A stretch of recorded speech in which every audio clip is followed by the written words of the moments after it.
Match শেষে we want moulder press কনফারেন্সে, Brian Lara keeping that record is exactly the way it should be. আসলেই Brian লারার প্রতি respect দেখিয়ে আপনি 400 রান করলেন না ইচ্ছাকৃতভাবে। অনেক ফ্যান্স, সাউথ আফ্রিকান ফ্যান্স সহ সারা ওয়ার্ল্ডের ক্রিকেট ফ্যান্সরা কিন্তু হতাশ, তারা ম্যাসিভলি ডিসঅ্যাপয়েন্টেড। এখন ব্যাপারটা হচ্ছে, আপনি ব্রায়ান লারাকে সম্মান করলেন, 400 রান করলেন না, কিন্তু আপনি কিন্তু 5th highest test run scorer হয়ে গেলেন। এবং আপনি কিন্তু ঠিক ব্রায়ান লারার দেশেরই আরেকজন লেজেন্ড, তার নাম হচ্ছে স্যার গ্যারি সোভার্স, তাকে কিন্তু আপনি ক্রস করে গেলেন। আপনার দেশের এক লেজেন্ড হাশিম আমলা, তার 311 রানও কিন্তু আপনি ক্রস করে চলে গেলেন।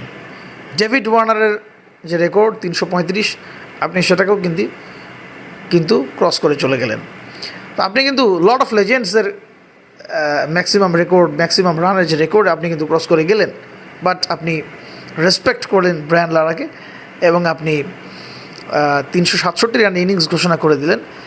কিন্তু মোস্ট ইম্পর্টেন্টলি, এটা যদি ম্যাচের একটা এমন সিচুয়েশনে হতো যে এখানে ম্যাচটা আমাদের জিততে হবে, আমি যদি আরও কিছু সময় নষ্ট করি তাহলে ম্যাচটা ড্র হতে পারে, এইরকম কোনো সিচুয়েশনই নাই।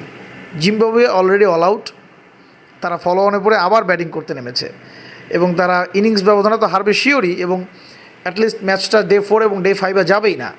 সেই ম্যাচে আপনি ইচ্ছাকৃতভাবে ডিক্লেয়ার করে দিলেন। এটা ক্রিকেট বিশ্বের সমস্ত ফ্যান্সদের একটা অবিশ্বাস্য ব্যাপার, তারা মেনেই নিতে পারতেছে না এটা কেমনে হলো, কী হলো, what have you done Wiaan Mulder. এটা তো আপনার দেশেরই একটা রেকর্ড হতো যে 400, আপনি ফর এক্সাম্পল 400 ক্রস করে 410 বা 420 করে আপনি ডিক্লেয়ার করতেন, এবং সাউথ আফ্রিকান একজন অলরাউন্ডার তিনি এই ম্যাক্সিমাম রানটা করেছেন টেস্ট ক্রিকেটের ইতিহাসে, এটাই তো রেকর্ড বুকে লেখা থাকতো।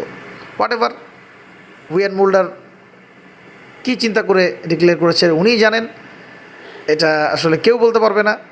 বাট ক্রিকেট বিশ্বের ম্যাক্সিমাম ফ্যান্স যারা আমাদের মতো বয়সী, তারা আসলে massively disappointed. Whatever, Wiaan Mulder played an amazing innings, 367 not out, এবং এই রহস্যজনক একটা ডিক্লারেশন, এটা কিন্তু রেকর্ড বুকে অক্ষত হয়ে থাকবে চিরকাল। Thank you very much.